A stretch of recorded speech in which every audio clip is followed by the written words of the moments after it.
이제 우리는 요한복음을 통해서 그리스도 안에서 우리에게 선포된 은혜에 관한 기쁘고 즐거운 소식을 듣게 될 것입니다. 이 복음으로 우리는 하나님의 의를 제공받고, 이 복음으로 우리는 하나님과 화목하고, 이 복음으로 우리는 구원을 얻습니다. 하나님의 나라와 주 예수 그리스도에 관한 모든 것, 그것을 말하기 위해 요한은 예수 그리스도의 신성, 예수 그리스도의 하나님 되심을 선포합니다.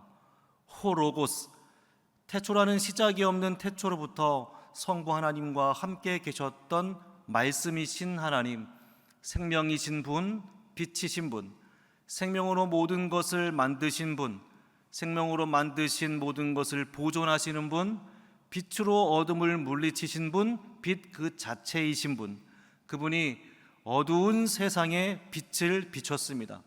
다시 말하면 인격이 돼서 인간의 모습을 입고 역사 속으로 들어오셨습니다. 문제는 빛이 비쳤으나 어둠이 깨닫지 못했다는 사실입니다.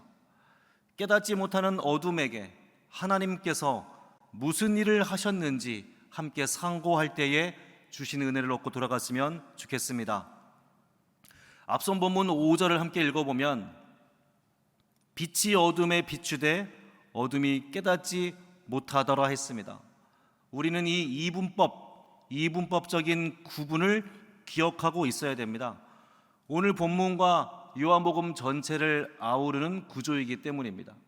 빛과 어둠, 비춰짐과 깨닫지 못함.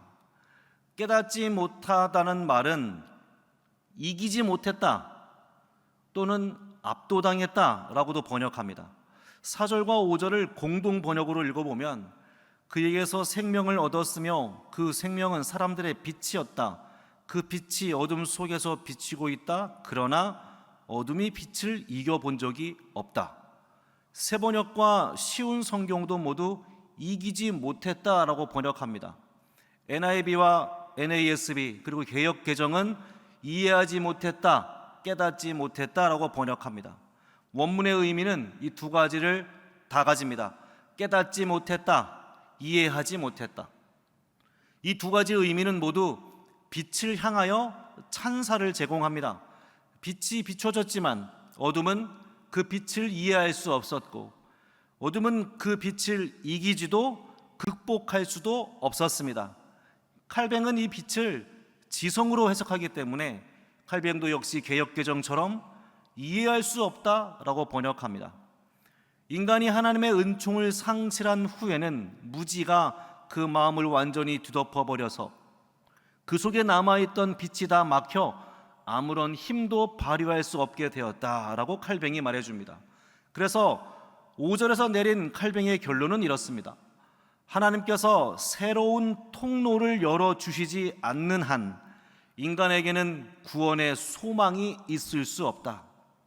왜냐하면 하나님의 아들이 자신의 빛을 인간에게 비춰주셔도 인간은 너무나 둔해서 그 빛이 어디에서 나오는지를 깨닫지 못하고 도리어 광기 어린 기괴하고 악한 망상에 사로잡혀 완전히 미친 상태로 살아가기 때문이다. 칼뱅이 그렇게 설명합니다. 깨닫지 못하더라라는 그 원문을 칼뱅이 잘 설명해 준다고 생각합니다. 빛이 비춰도 그 빛을 결국 깨달을 수 없는 인간의 무지, 빛을 결국 이길 수 없는 어둠에 속한 인간의 죄악, 그것을 잘 설명해 줍니다. 태초에 계셨던 말씀이신 하나님, 생명을 주시고 빛이신 그분의 빛이 비춰져도 도무지 깨닫지 못하는 어둠과 그 어둠에 속한 인간들에게 어떻게 해야 할까요? 도움이 필요합니다. 칼뱅이 말한 것처럼 하나님께서 새로운 통로를 열어주시지 않는 한 인간에게는 구원의 소망이 있을 수 없기 때문입니다. 창세기에서 범죄한 아담에게 하나님께서 어떻게 하셨는지 기억해 보면 창세기 3장 9절에 여호와 하나님이 아담을 부르시며 그에게 이르시되 내가 어디 있느냐 하셨습니다. 부르시고 물었습니다. 아담의 범죄를 하나님께서 모를 리 없습니다. 그런데 아담을 부르십니다. 네가 어디 있느냐? 가인이 아벨을 쳐 죽인 후에 그때도 하나님께서 가인을 부르시죠. 창세기 4장 9절에서 여호와께서 가인에게 이르시되 내 아우 아벨이 어디 있느냐? 하나님께서 가인의 범죄를 모를 리 없습니다. 그럼에도 가인에게 내 아우 아벨이 어디 있느냐라고 물으신 건 하나님께서 그들이 깨닫도록 물으신 겁니다. 그래서 회개할 기회를 주기 위해서입니다. 지금 빛이 비춰도 깨닫지 못하는 사람들에게도 하나님께서 방법을 강구하십니다. 그 방법은 목적을 가진 사람을 보내는 것이죠. 우리 6절 함께 읽겠습니다. 하나님께로부터 보내심을 받은 사람이 있으니 그의 이름은 요한이라. 아멘. 요한, 성경에는 보통 3명의 요한이 나옵니다. 예수님의 제자 중 세베대의 아들로 요한복음을 쓴 사도 요한, 바나바의 생질 마가복음을 쓴 마가 요한, 그리고 세례 요한. 이 3명의 요한 가운데 본문의 요한은 세례 요한입니다. 요한복음은 세례 요한을 요한이라고만 설명합니다. 굉장히 불친절합니다. 이것은 요한복음의 저술 방법이기도 하죠. 사도 요한은 자신의 복음 속에서 자기의 이름을 말하지 않습니다. 끝까지 그의 사랑하시는 제자라는 말을 써서 애써 자기의 이름을 감춥니다. 그래서 우리는 본문의 요한이 세례 요한이라는 사실을 알 수 있습니다. 다른 복음서에서도 세례 요한을 말할 때에 그리스도 앞에 배치합니다. 요한복음에서도 다른 복음서의 이런 순서에 따라 그리스도를 말하기 전에 요한이라는 이름만 말해도 복음서의 독자라면 모두 세례 요한이라는 걸 알 수 있습니다. 마태와 마가는 세례 요한의 등장을 구약의 선지자의 예언으로 설명합니다. 물론 요한만 그러한 것이 아니라 예수님의 모든 것도 예언의 성취입니다. 누가는 세례 요한의 출생 예고와 그리스도의 출생 예고를 나란히 배치합니다. 같이 천사 가브리엘이 사가랴에게 먼저 나타나고 나중에 그 가브리엘이 마리아에게 나타나서 요한과 예수의 출생을 예고합니다. 요한의 출생이 예수님의 그것과 비슷하다는 말입니다. 그러다 요한복음에 들어오면 그 요한을 아예 하나님께로부터 보내심을 받은 사람 요한이라고 소개합니다. 우리는 여기서 사복음서가 소개하는 세례 요한과 예수님과의 비교를 떠올려야 됩니다. 공관복음에서 소개하는 세례 요한은 예수님과 닮았습니다. 예언의 성취도 그렇고 출생 예고도 그렇고 심지어 메시지도 동일합니다. 회개하라, 천국이 가까이 왔느니라. 예수께서 세례 요한의 것을 베낀 것이 아닐까 하는 의구심이 들 정도입니다. 그런 세례 요한을 우리 사도 요한이 하나님께로부터 보내심을 받은 사람이라고 소개합니다. 하나님께로부터 보내심을 받은 사람, 이런 수식어도 예수님과 비슷합니다. 예수님처럼 예언의 성취로 등장하고 예수님처럼 천사 가브리엘에 의해서 출생이 예고되고 예수님의 메시지와 같은 메시지를 먼저 전한 세례 요한은 마치 예수님처럼 보입니다. 앞에서 이야기한 모든 수식어들이 혹시 요한을 위한 것인가 라는 생각이 들 정도입니다. 그렇지만 요한은 그분이 아닙니다. 다만 요한을 통해서 예수께서도 하나님께로부터 보내심을 받아 오시겠구나라는 걸 알 수 있게 해줍니다. 요한과 예수님은 무척 비슷합니다. 하지만 보내심을 받은 목적은 전혀 다릅니다. 요한이 하나님께로부터 보내심을 받은 목적은 7절에 있습니다.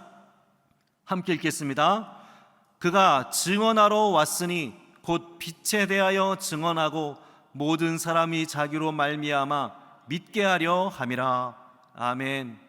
요한은 증언을 위해 보내심을 받았습니다. 빛에 대하여 증언하고 그 증언으로 모든 사람이 믿게 하려 하는 목적을 가진 사람이 요한입니다. 앞에서 우리는 도무지 깨닫지 못하는 어둠과 그 어둠 속에 있는 우리 인간들을 살펴봤습니다. 빛이 비춰도 깨닫지 못하는 우리를 깨닫게 하시려 하나님께서 요한을 보내셨습니다. 요한의 증언 방식은 나중에 더 자세히 알 수 있겠지만 오늘은 요한의 증언 방식을 한마디로 요약합니다. 8절에서 그는 이 빛이 아니요 이 빛에 대하여 증언하러 온 자라. 아멘. 요한의 증언 방식은 나는 아니다입니다. 요한복음에서 예수께서 자신을 말씀하실 때 많이 쓰는 표현이 나는 무엇이다, 에고에이미 라는 표현을 굉장히 많이 씁니다. 요한복음엔 예수께서 자신을 말하는 이런 표현들로 가득합니다. 나는 생명의 떡이니, 나는 세상의 빛이니, 나는 양의 문이라, 나는 선한 목자라, 나는 부활이요 생명이다, 나는 참 포도나무다, 내가 곧 길이요 진리요 생명이다, 내가 그다. 그런데 세례 요한은 내가 아니다 라고 말합니다. 세례 요한은 분명 하나님께로부터 보내심을 받은 사람입니다. 세례 요한을 보면 예수님의 그것과 비슷합니다. 그래서 세례 요한이 마치 그 빛이 아닌가 하는 질문을 던지게 합니다. 그럴 때 요한이 말한 겁니다. 그는 아니다. 그는 그 빛에 대하여 증언하러 온 자다. 증언이라는 법정적 용어를 사용했습니다. 세례 요한의 증언의 목적은 다시 7절에서 빛에 대하여 증언하고 모든 사람이 자기로 말미암아 믿게 하려 함이라. 빛에 대하여 증언하고 모든 사람이 자기 세례 요한으로 말미암아 그가 증언한 예수를 믿게 하려 함이라. 세례 요한의 증언을 듣는 모든 사람이 요한의 증언을 통하여 예수를 믿게 하려 하는 목적, 이 목적은 달성이 되었을까? 요한복음 10장 40절 42절에 그 답이 있습니다. 제가 읽겠습니다. 다시 요단강 저편 요한이 처음으로 세례 베풀었던 곳에 가사 거기 거하시니 많은 사람이 왔다가 말하되 요한은 아무 표적도 행하지 아니하였으나 요한이 이 사람을 가리켜 말한 것은 다 참이라 하더라. 그리하여 거기서 많은 사람이 예수를 믿으니라. 아멘. 세례 요한의 증언으로 많은 사람이 예수를 믿으니라 라고 사도 요한이 들려줍니다. 세례 요한의 증언의 목적은 달성이 됐습니다. 요한복음 10장 40절 이하에 보시면 세례 요한의 증언의 방법이 다시 등장합니다. 나는 아니다라고 증언했던 세례 요한의 사역을 말할 때에 요한복음 10장 41절에서 요한은 아무 표적도 행하지 아니하였다라고 말하죠. 1장 오늘 본문에서도 그는 아니다라고 말했는데 10장에서도 요한은 아무 표적도 행하지 아니하였다라고 말합니다. 요한의 증언 방법은 나는 아니다, 나는 아무것도 행하지 않았다라는 부정의 방법을 사용합니다. 보통의 경우 내가 누군지 아느냐, 내가 이런 사람이다, 내가 행한 이 일을 보라 라고 말할 텐데 요한은 그렇게 하지 않습니다. 요한은 모든 긍정을 다 예수께로 돌립니다. 요한복음 10장 38절에서 예수께서 이런 말씀하십니다. 내가 행하거든 나를 믿지 아니할지라도 그 일은 믿으라. 요한은 아무 표적도 행하지 않았는데 예수께서는 그 일을 행하십니다. 예수께서 행하신 일을 보고서라도 자신을 믿으라고 말씀하십니다. 예수께서 하신 그 일은 아버지의 일입니다. 예수께서 아버지 안에서 있음을 깨달아 알게 하는 일종의 표적을 행하십니다. 요한은 아무 표적도 행하지 않았는데 예수께서는 정말 많은 표적을 행하셨습니다. 아무것도 아니라는 요한의 부정이 나는 무엇이다 라고 말하는 예수의 긍정을 더욱 부각시킵니다. 아무 표적도 행하지 않았다는 요한의 부정이 아버지의 일을 행하시는 예수의 긍정을 더욱 부각시키고 있습니다. 요한복음 3장에 가면 요한이 이런 말을 합니다. 그는 흥하여야 하겠고 나는 쇠하여야 하리라. 신부를 취하는 자는 신랑이라 서서 신랑의 음성을 듣는 친구가 크게 기뻐하나니 나는 이러한 기쁨으로 충만하였노라. 아멘. 신부를 취하는 신랑의 이야기를 세례 요한이 들려줍니다. 이 이야기는 그리스도와 성도, 그리스도와 교회의 관계를 설명하는 결혼 비유입니다.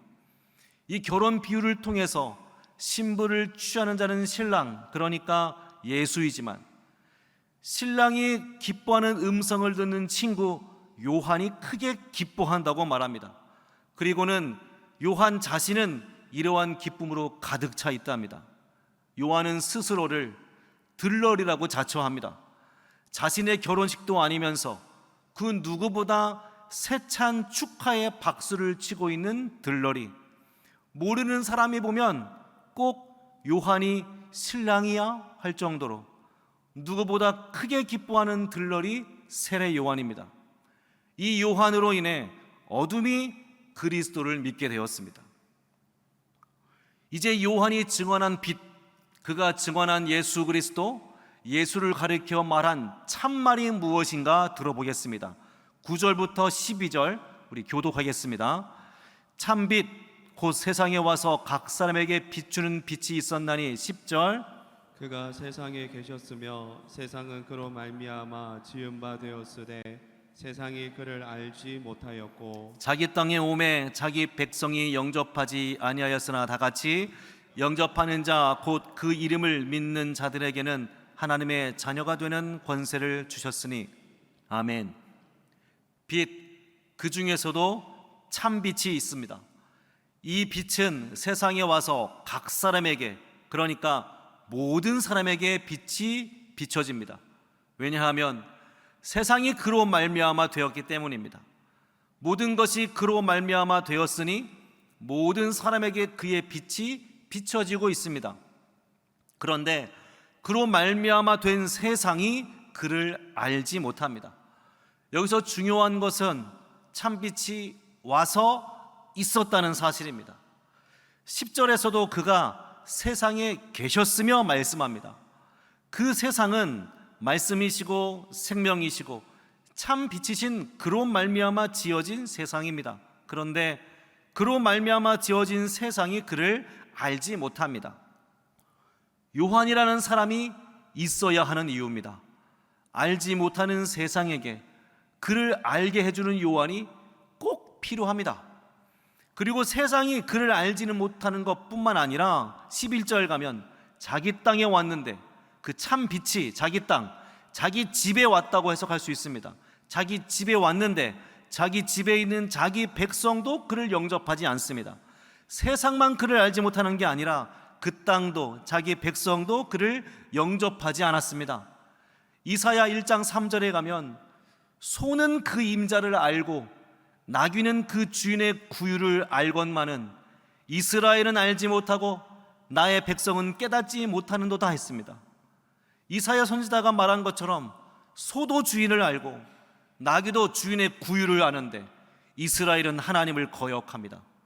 세상이야 그렇다고 해도 자기 땅, 자기 집, 자기 백성들마저도 그를 영접하지 않았다고 하니 앞선 5절에서 빛이 어둠에 비추되 어둠이 깨닫지 못하더라 하신 말씀을 이제 알 것 같습니다. 참 빛이신 분, 모든 사람에게 비추는 빛이 되시는 그분께서 와서 계셨는데 알지도 영접하지도 않는 세상에게 그리고 자기 백성들에게 이렇게 선포합니다. 영접하는 자, 곧 그 이름을 믿는 자들에게는 하나님의 자녀가 되는 권세를 주셨으니. 아멘. 말씀이시고 생명이시고 그 빛, 그것도 참 빛이신 그분을 알고 영접해야 함이 마땅하지만 그로 말미암아 생겨난 세상도 자기 백성도 그분을 알지도 영접하지도 않습니다. 하지만 영접하기만 하면 하나님의 자녀가 되는 권세, 권리가 주어집니다. 이것은 그저 선택권이 주어지는 게 아닙니다. 믿음으로 제공되는 합당한 은혜입니다. 오직 그를 믿는 자들, 그를 믿어 영접한 자들에게만 주어지는 권리, 은혜입니다. 빛이 비춰졌는데 깨닫지 못하고, 왔는데 알지 못하고, 계셨는데 영접하지도 않는 세상과 자기 백성들에게 여전히 놀라운 은혜를 선포하신 겁니다. 우리 12절 함께 읽겠습니다. 영접하는 자, 곧 그 이름을 믿는 자들에게는 하나님의 자녀가 되는 권세를 주셨으니. 아멘. 세례 요한이 와서 증언한 그 목적, 믿게 하려 함이라. 그렇게 믿게 되면 하나님의 자녀가 되는 권세를 얻습니다. 믿는다는 말은 그를 영접한다는 말과 같습니다. 영접했다는 말은 하나님의 자녀가 되었다는 말과 같습니다. 세례 요한의 증언으로 우리는 그분 예수를 믿어 하나님의 자녀가 되는 놀라운 은혜를 알게 되었습니다. 여기서 우리는 한층 더 놀라운 사실을 발견합니다. 그 이름을 믿는 자, 곧 예수를 영접한 자는 하나님께로부터 난 자, 새롭게 태어난 자라는 사실을 발견하죠. 13절 함께 읽겠습니다. 이는 혈통으로나 육정으로나 사람의 뜻으로 나지 아니하고 오직 하나님께로부터 난 자들이니라. 아멘. 새롭게 태어난 자, 뒤에서 더 살펴보겠지만 거듭남과 관련이 있습니다. 자기 땅의 자기 백성들, 유대인이라는 혈통을 가진 자들이 참 빛이신 예수를 알지도 영접하지도 않고, 그로 말미암아 된 세상도 참 빛이신 예수를 알려고도 하지 않지만 오직 하나님께로부터 난 자들은 그 이름을 믿어 하나님의 자녀가 됩니다. 혈통, 육정, 하나, 사람의 뜻, 이런 것들로 되지 않는다는 말은 믿음은 우리에게서 나오는 것이 아니라는 말입니다. 어둠이 깨닫지 못하자 빛을 증언하러 하나님께서 요한을 보내신 것처럼 참 빛을 증언하는 요한의 말을 듣고 참 빛을 빛으로 알고 믿어 영접할 수 있는 것도 하나님께로부터 난 자들만 믿을 수 있습니다. 인간은 스스로 하나님을 영접할 수 없습니다. 혈통이나 육적, 이스라엘의 민족이라 해도 내가 태어나면서 이스라엘이라는 민족에 속해 있다고 해서 구원이 보장되지 않습니다. 내가 모태신앙이라고 해서 그게 구원을 받는 근거가 되지 않습니다. 또 내가 믿어야지 한다고 해서 믿어지는 것도 아닙니다. 칼뱅은 믿음은 하늘의 은사라고 설명합니다. 거듭남의 열매가 믿음이고 하나님의 선택에 의해서 은혜로 주어지는 것이 믿음입니다. 우리가 그리스도를 믿는 것은 우리가 예수 그리스도를 영접하였다는 말이고, 우리가 예수를 영접했다는 말은 하나님의 자녀가 되었다는 말입니다. 이 모든 일은 내가 선택해서 되어지는 것이 아닙니다. 모두가 하나님께로부터 난 자라야 가능합니다. 이 사실을 뒤집어 말하면 우리가 그리스도를 믿는다면 우리는 하나님께로부터 난 자라는 뜻입니다. 우리가 그리스도를 믿는다면 우리는 이미 거듭났다는 뜻이고 새로운 탄생을 이미 경험했다는 뜻입니다. 우리는 오늘 참 빛을 알지도 영접하지도 않았던 세상과 자기 백성들을 봤습니다. 세상은 그분 예수로 말미암아 지어졌는데 예수를 알지 못합니다. 자기 땅 자기 백성들도 마찬가지로 참 빛이 와서 계셨는데도 영접하지 않았습니다. 그런 세상과 자기 백성들에게 하나님께서는 요한을 보내서 참 빛을 증언하게 하셨습니다. 하나님께서 요한을 보내신 것은 요한의 증언을 듣는 모든 사람들이 예수를 믿게 하려는 목적을 가졌습니다. 요한은 모든 긍정을 다 예수께 돌리고 자신은 모든 부정을 가져갑니다. 그렇게 해서 예수가 참 빛이란 사실을 알게 했고, 많은 사람이 아무런 표적을 행하지 않은 요한으로 말미암아 아버지의 일을 많이 행하신 예수를 믿게 되었습니다. 예수를 믿는다는 건 참 빛이신 예수를 영접했다는 말이고, 예수를 영접하면 하나님의 자녀가 됩니다. 이 믿음은 우리 안에서 나오지 않습니다. 우리 밖에서 하나님의 선택으로 하나님께로부터 다시 태어난 자라야 믿음을 가지게 됩니다. 설교를 마치며 이 자리에 모인 우리 모두에게 본질적인 질문을 던져봅니다. 참빛이신 예수 그리스도를 믿으십니까? 아멘. 그렇다면 우리는 이미 하나님의 자녀입니다. 우리는 하나님께로부터 새롭게 태어난 이미 거듭난 사람입니다. 깨닫지도 알지도 영접하지도 않았던 세상과 사람들 틈바구니에서 요한이 증언하는 참 빛을 깨닫고 알고 믿고 영접하여 하나님의 자녀가 된 우리가 얼마나 축복받은 사람인지 우리는 잊지 말아야 합니다. 그런 의미에서 신자는 2번 태어납니다. 그렇게 우리를 하나님의 자녀가 되게 하기 위해서 도대체 무슨 일이 있었는지를 요한복음을 통해 앞으로 더 자세히 알아가게 될 것입니다.